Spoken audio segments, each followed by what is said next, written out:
Hi, I'm Brian Mullen, and this is Balls Out Physics, episode 5.2, the conservation of momentum in space.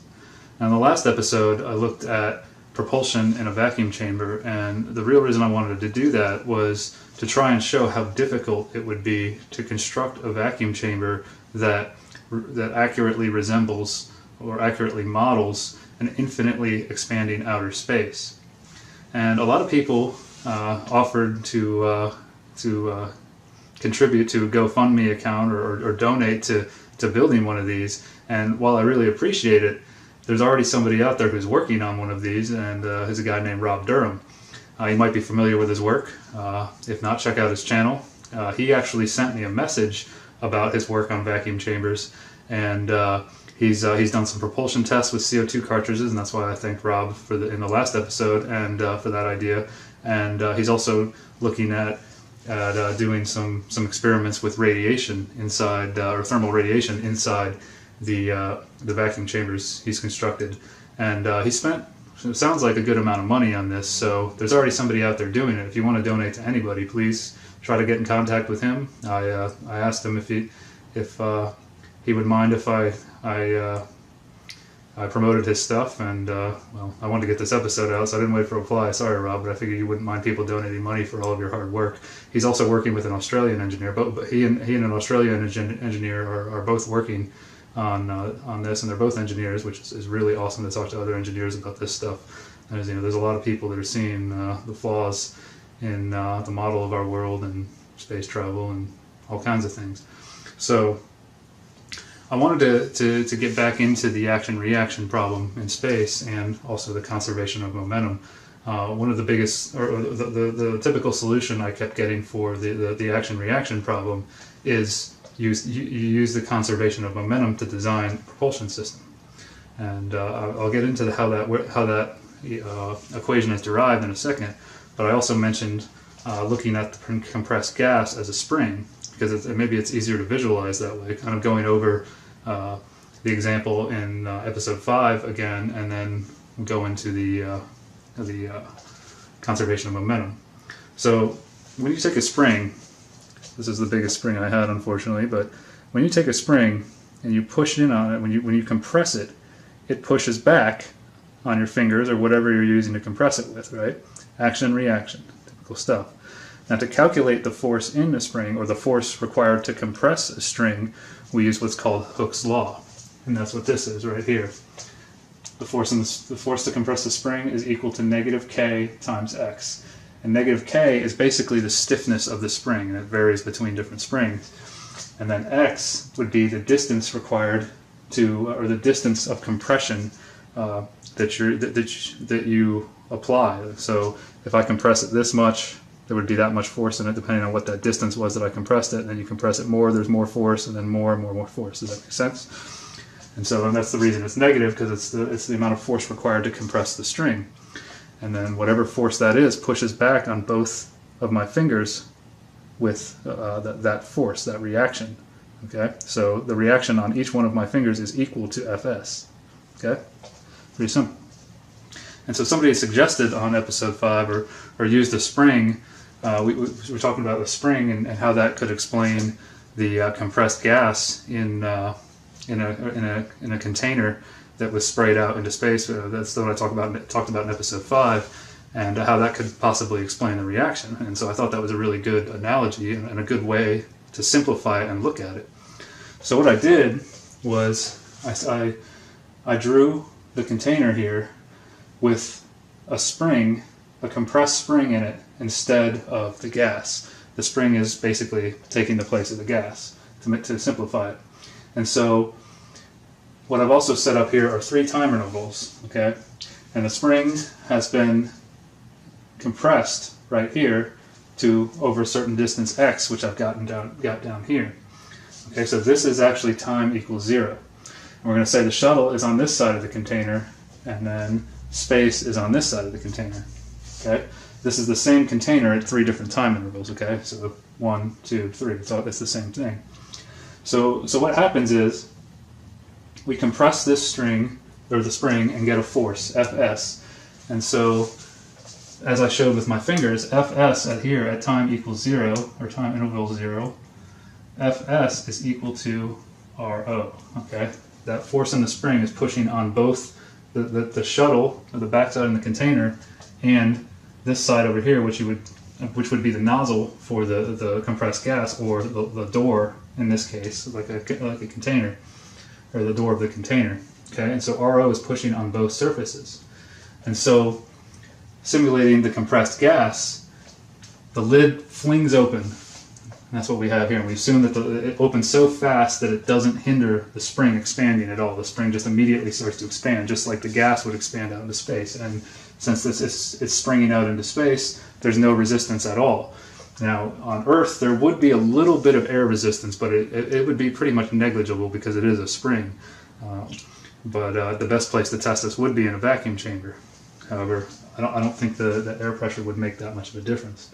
But so the door flings open, and here at time interval 1, that doesn't mean 1 second, whatever that would be fractions of a second, because this thing's going to spring out very quickly. So whatever that time interval is not really important. At time interval 1, door swings open, and now you have a different reaction on the shuttle right here. But that reaction is less than your original reaction, because if you think about it, if I just move my thumb, I just move one side, the door would be, my thumb would be the door. As the door opens, immediately after the door opens, the load on my index finger becomes less, right? It makes sense. Compress a string. You can do this if you have a spring.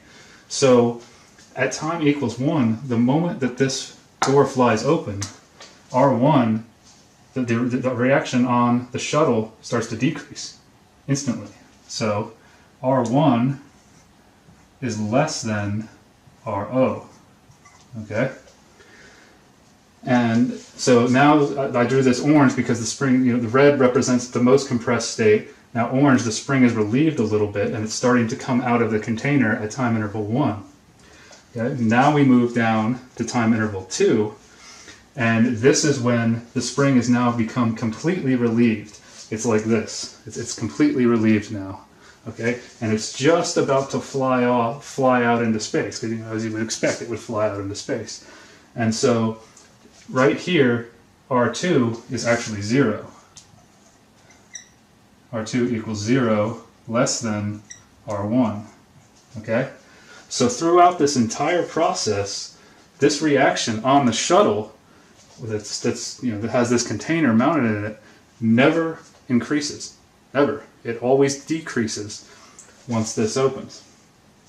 And so this is to try to simplify the compressed gas. Now the compressed gas would be different because it is different because it's pushing on the back, but it's also pushing on all sides of the container. However, once you open one side, once you open the nozzle, all of the gas rushes out into space and doesn't see any resistance because space doesn't push back. So there's no reaction from space. So even though it's pushing on all three surfaces, as well as the nozzle or the door, once there's an exit into emptiness, into infinite expansion, all of the reactions on the container start to decrease. There's never a net increase of reaction on the shuttle, so it can't push the shuttle, it can't move it. And that's what I was trying to explain in episode 5. And so that's the basic idea of how it works, just simplified in a spring, and also gives you a good idea of how springs work. Okay, so if you've got a spring, mess around with this and see, hold it down, maybe launch it up in the air, and think about does that reaction increase? You can push it down on a table and watch it fly up. Does the reaction increase once you let go of the spring, like the load being pushed down on the table? Because remember, action, reaction, just everything we do is basically action, reaction. Okay, so that's the idea explained as a spring, and then of course in episode 5, a few people commented that the conservation of momentum explains this. Now I want to look at another example to do this, to talk about the conservation of momentum, but I figured we should break it down first. So let's go ahead and erase this. Now that that's all been covered, I need to get my whiteboard a little more secure. Now, the conservation of momentum, how is that actually derived? Where does that come from? It's an equation, right? And this is what is used to design these propulsion systems, basically. Well, it comes from Newton's third law, action and reaction. Newton's third law says F1 is equal to negative F2. Okay? Force 1 is equal to the opposite, equal and opposite reaction, F2. As I crouch and push it down on my feet, the floor pushes back with negative F2, or however you want to look at it, okay? Well, now, if you remember from episode 2, force is equal to mass times acceleration, ma, okay? So we can rewrite this as m1 a1 equals m2 a2, okay? And now, if you remember, I think I covered this in episode 3, that acceleration is equal to the change in velocity divided by time, okay? So again, we can rewrite this as m1 equal m1 times delta v1 over t equals m2 times delta v2, actually equals negative, stays negative, over t, okay? So m1 times the change in velocity of this mass divided by time equals negative m2 times the change in velocity of m2 divided by time. And time is constant, it's not different for each mass. The whole thing occurs over a set time. So multiply each side by t, since it's the same, it's constant. T cancels, and you get m1 times delta v1 equals negative m2 times delta v2. This is the conservation of momentum equation. It is action and reaction. It is Newton's third law. It's the same thing, it's just a different way to write it. Okay? And on episode 5.1, somebody suggested a fire hose. A fire hose is explained with this equation, how when a firefighter turns the fire hose on, it pushes back on them. I mean, they can push back pretty hard. Sometimes it takes a couple of guys to hold a fire hose. And I had to think about that one for a bit. But I want to do an example looking at a fire hose and how this equation can be used to figure out what velocity the fire hose would experience if there was nobody holding it or nobody there to get the reaction, and then compare that to what would happen in space. Okay, so I'm going to draw another sketch and I'll be right back. Okay, so here we go. What I have drawn here is a fire hose. Here's the hose.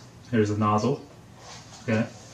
Up here I have the equation. What I did was I said the reaction from the force of the water on the hose, the reaction acts to the right and the force of the water acts to the left. And what I'm saying is your right is positive, your left is negative.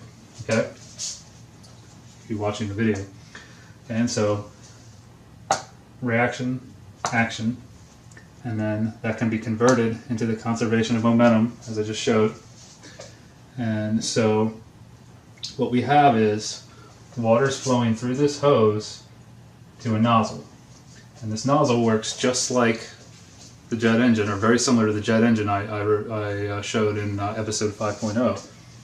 And so you have water flowing through this hose, or through the fire hose, and it gets to this nozzle. And as you can see, the shape reduces the area of flow, so the energy of the water increases, and that's what this red line represents, is the increase in energy, which is results in an increase in velocity as the water comes out of the end of the hose. Okay, and so what I have here is VWI for the initial velocity of the water before it goes through the nozzle, and over here I have VWF for the final velocity of the water after it comes as it comes out of the nozzle. All right.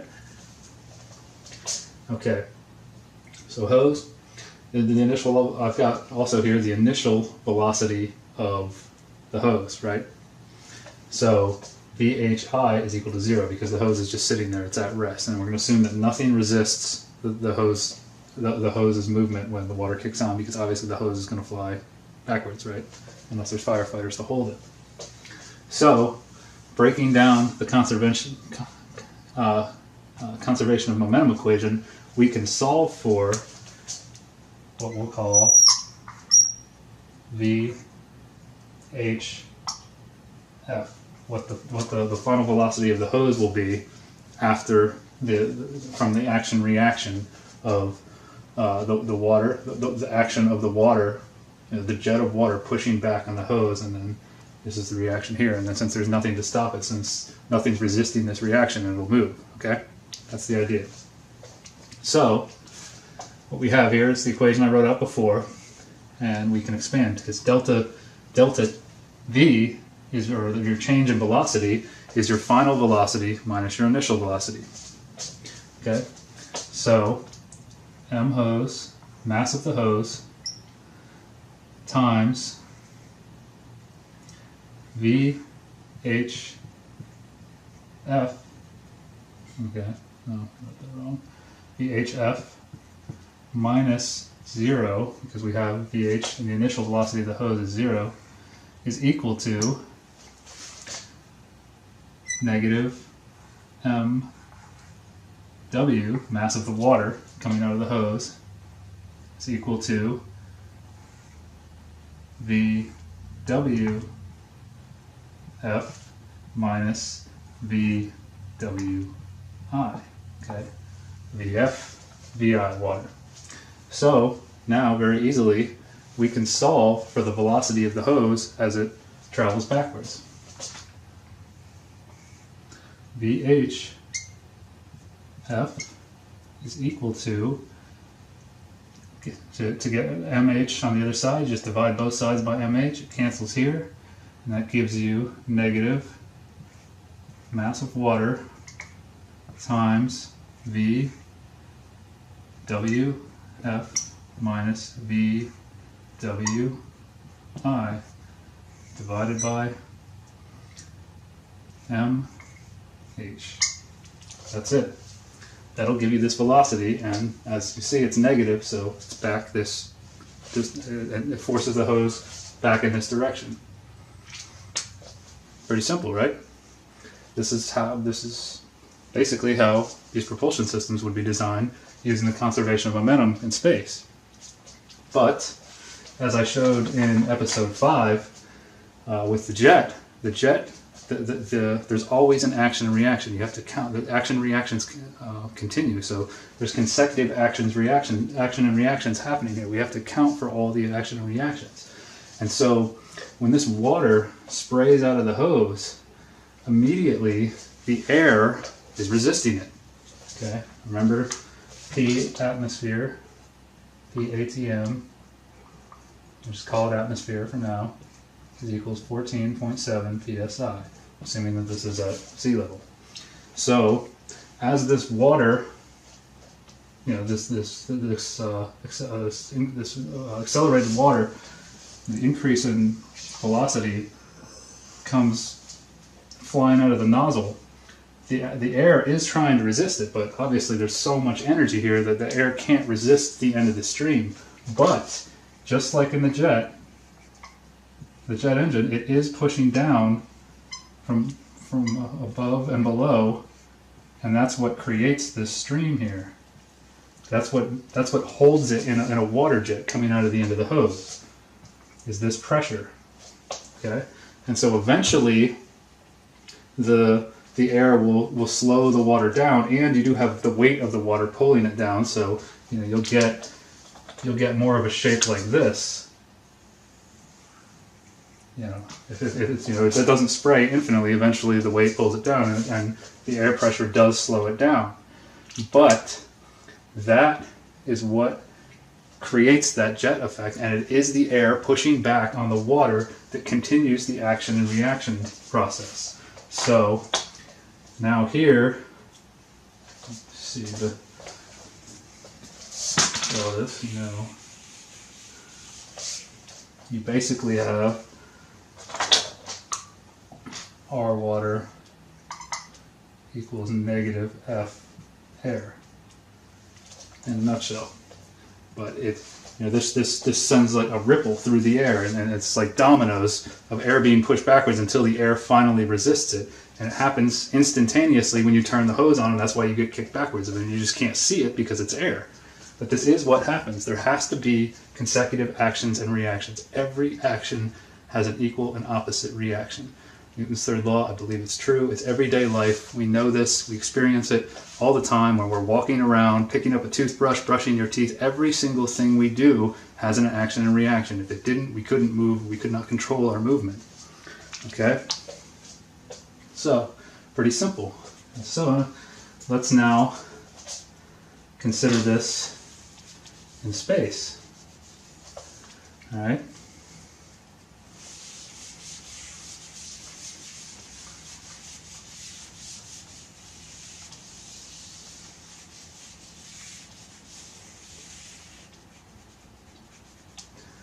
In space, say this is, instead of a hose, instead of a fire hose, say this is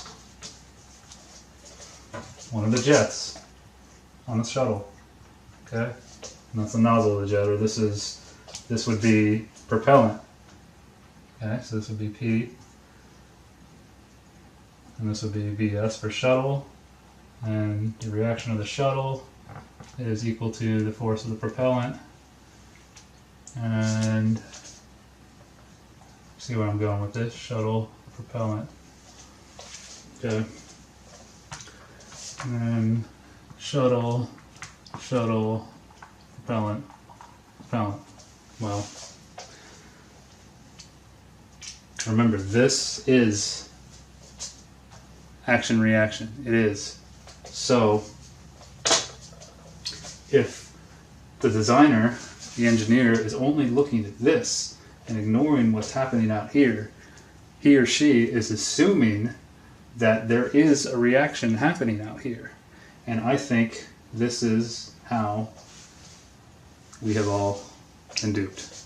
I do. I believe this. It's taken a while to come to this, but when you really think about it, if you don't think about it, you're automatically assuming that that action-reaction is happening out here. But in reality, if this is infinitely expanding space from the edge of the nozzle in the jet in the shuttle, then if this expands infinitely in all directions, and there's nothing pushing back because space is pulling away right at the edge of the nozzle, space is infinitely, there's a pressure differential there, negative pressure, whatever you want to call it, it sucks, whatever. There's nothing pushing back. So, in reality, VSF would be 0. Because you didn't sort of satisfy this, because the conservation of momentum is this equation. If there's no reaction between the propulsion, the VP, the propellant, whatever, then you don't have consecutive reactions back to the nozzle and you can't move. It's that simple. And that's what I believe is my opinion, but it's logical to me. And being an engineer, going to school and just knowing how engineering is, we go to school, engineers, we go to school, we do complex problems throughout our college career, and we're always doing complex problems, looking for complex answers, and we constantly train our minds to look for complex answers. And so it becomes very easy for engineers to actually miss simple explanations. I see it all the time, but nowhere have I seen it more than in myself. I've had a problem, I've overanalyzed it, and I've asked another engineer and they go, duh, and they point at something and I'm just like, oh, or just give me a simple answer and I'm like, oh. And I've done it to other engineers. It happens all the time. We live in a very complicated society, and it does not surprise me when I really think about it that this could happen. So, I think it could be one massive conspiracy. Well, really, if engineers are designing these propellant systems for spacecraft and satellites and all these things, and they see video of them, they think it works. They forget about this action-reaction that's not happening because they only stick to this part right here. And if you just stick to this, you will get a velocity. If you do this calculation like I just did and ignore what's going on out here, okay, just like I did before, now we're saying mass shuttle equals VF or VSF minus V SI if it's moving, or we can assume it's not, and that equals negative mass propellant times velocity propellant final minus velocity propellant initial. And they can solve for this, and they can say, you can divide both sides by ms, okay? And so that gives you VSF minus VSI equals negative MP times VPF minus VPI over MS. And then you can just add VSI to both sides, and then you have velocity shuttle final equals negative MP propellant times VPF minus VPI over mass shuttle. Sorry, I'm going through all this. VSI. But then you can use this equation for other things. You can solve for the mass of the propellant you would need to create the velocity you want. All kinds of things. You can rewrite this equation, and as long as you're just ignoring that there's no reaction over here, you're assuming that there is a reaction, and so you're going to get values and you're going to get numbers, and it's going to appear like it works. But if all this footage we've seen from space, which there's tons of hoax videos out there, and when you consider everything I talked about in episode 4 and all the work that everyone else out there in the truth community is doing, it doesn't add up. And this doesn't add up because there's no reaction happening out here. So it wouldn't actually work when you really think about it. So that just kind of gives more credit, more validation to these videos that show all the anomalies of ISS footage and moon landing and all that stuff. So this is how I think it happened, and this is how I think a lot of people who work for these space agencies have been duped, and they don't realize it. And it's very unfortunate. But I think we have to swallow our pride and just deal with it. So, where do we go? We've been, for the past 50 years, give or take, we've been, in my opinion, kind of living in a world of confusion. Our eyes see these things in space, and we're told about satellites and all these things, but I think our hearts are saying, no, that doesn't make sense, because this action-reaction is common sense. We know this. One of the things I loved about high school physics was I realized that it was kind of common sense, and we were just applying values and names and numbers to things. And I loved physics when I was in high school because of that. So, yeah, I think this is what has happened, and thanks for everyone for all the great comments, and even the critics out there. This kind of helped me get to this, and I think this makes sense, but it's up to you to decide what is true, because when it comes down to it, there's really only one person in this world who decides what's true, and that's you. You decide. You let your mind look at things, and in my opinion, let your heart decide if those things are true or not, because I think that's how we work, and I will get into that in later episodes now. That's also your decision as well, to think about how we work, but I do think that's how we work. And so I don't think space travel is possible because of this, at least using propellants. Now, if we use bullets, again, the bullet, going back to episode 5.0, you have two masses with an action happening between them and blowing them apart, and that would work. If you had barrels sticking out of some type of spacecraft, I think you could move that way. It makes a lot of sense. And the same goes with the skateboard example. There are two masses, myself and the skateboard and the cinder block or the CMU block, and my arms are the action throwing it away from me. It would satisfy this equation, action, reaction. It would all work. You could solve for the velocities and go from there. So,